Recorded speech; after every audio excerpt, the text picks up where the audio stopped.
Hello, I am Dr. Sanjeev Bagga. I will be discussing indications, contraindications of exercise testing in nuclear cardiac imaging.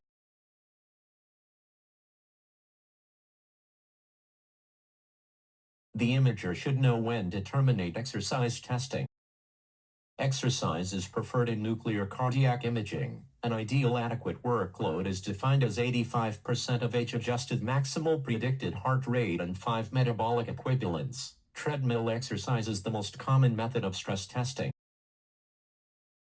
Indications for an exercise stress test include identify patients with intermediate and high pretest probability of coronary artery disease. Prior to discharge, myocardial infarction patients can be categorized as low and high risk. Identify patients with chronic stable coronary artery disease who can be managed medically and those who need coronary revascularization. Absolute contraindications to exercise testing: high-risk unstable angina, congestive heart failure, uncontrolled hypertension, uncontrolled cardiac arrhythmias.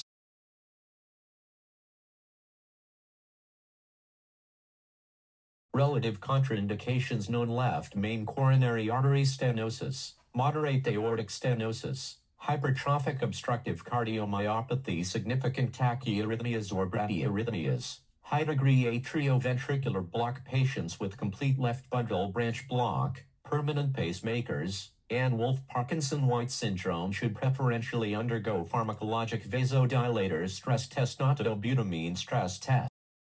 Indications for early termination of exercise include moderate to severe angina, marked dyspnea or fatigue, near syncope, cyanosis and pallor. Patients request to stop. Excessive ST segment depression 2 mm, ST elevation 1 mm in leads without diagnostic Q waves, sustained supraventricular or ventricular tachycardia, development of LBBB or ventricular conduction delay, drop in systolic blood pressure of 10 mm mercury from baseline, systolic blood pressure of 250 mm mercury and or diastolic pressure of 115 mm of mercury.